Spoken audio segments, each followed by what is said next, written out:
Connection করার জন্য দুইটা তার নিয়েছি, শুধু যেহেতু আমরা এখানে আউটপুট বা এইগুলা আমরা ভোল্টেজ আউটপুট বা ইউএসবি পাই কিনা সেটা দেখব। প্রথমে আমরা এই যে ব্যাটারি, যেহেতু আমার 12 ভোল্ট এখানে লেখা আছে 12 ভোল্ট যে ব্যাটারি, সেই জন্য আমরা এই যে 12 ভোল্টের ব্যাটারি নিয়েছি। এম্পিয়ার উল্লেখ্য এখানে 4.5 এম্পিয়ার আওয়ার, আর এখানে কোনো এম্পিয়ার উল্লেখ্য নাই, তার মানে 20 এম্পিয়ার রেটেড কারেন্ট, 20 এম্পিয়ার পর্যন্ত এটা আউটপুট দিতে পারবে চার্জিং এর ক্ষেত্রে। 12 ভোল্টের ব্যাটারি নিয়েছি। 12 ভোল্টের ব্যাটারি নিয়ে এখানে আমরা ব্যাটারিটি কানেকশন করব। যেহেতু আমরা এখানে ড্রয়িং এর মতো একটা কন্ট্রোলার কিভাবে কানেকশন করবে দেওয়া আছে, ঠিক মাঝখানে যে দুইটা টার্মিনাল আছে ব্যাটারির, সেজন্য আমরা ব্যাটারি দুইটা টার্মিনালে আমরা এই যে প্লাস আর মাইনাস আমরা লুজ দিব। প্লাসে দেবো আমরা রেড কালার যেটা ক্লিপটি আছে, সেই ক্লিপটা আমরা লাগাবো। সুন্দর করে দেখে আপনারা বুঝে লাগাইবেন যাতে কোনো ধরনের সমস্যা না হয়, যেহেতু 1 বছরের রিপ্লেস গ্যারান্টি আছে।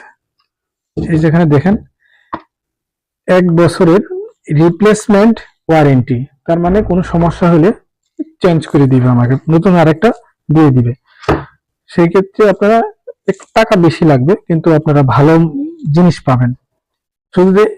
শুধু যে সেফ সোলার এই চার্জ কন্ট্রোলারই কিনতে হবে সেটা না, ওয়ালটনের অন্যটা আপনি যে কোনো কিনতে পারবেন। আমি যেহেতু আজকে কিনেছি, এটা আমার কাছে মনে হলো ভালো, আপনারা চাইলেও কিনতে পারেন। সুন্দর যাতে লুজ কানেকশন না থাকে আপনারা ভালো করে টাইট দিবেন। দুইটাই কিন্তু আমার হয়ে গেল প্লাস মাইনাস। এখন আমরা ব্যাটারিতে প্লাস আর ব্যাটারি যে টার্মিনাল মাইনাস টার্মিনালটি আছে সেটা আমরা দেবো রেড আর ব্ল্যাক।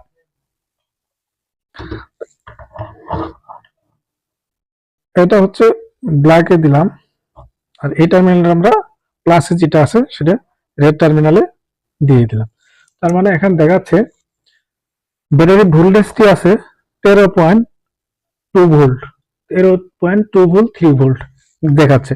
তো আমরা মিটার দিয়ে যদি পরিমাপ করি আমরা কত ভোল্টেজ পাবো, আউটপুট প্লাস টার্মিনাল রেড অর্থাৎ প্লাসে এখানে দেবো আউটপুট, যেহেতু এখানে লাইট সিগন্যাল দেওয়া আছে, এই যে আমাদের ভোল্টেজ দেখাচ্ছে মিটারে, অর্থাৎ চার্জ কন্ট্রোলার আউটপুট 13 ভোল্ট দেখাচ্ছে, 13 ভোল্ট দেখাচ্ছে। যদি আমরা সোলারে দিয়ে দেখি, যেহেতু আমাদের সোলার নাই, তার মানে আমাদের আউটপুট সোলারে দেখাচ্ছে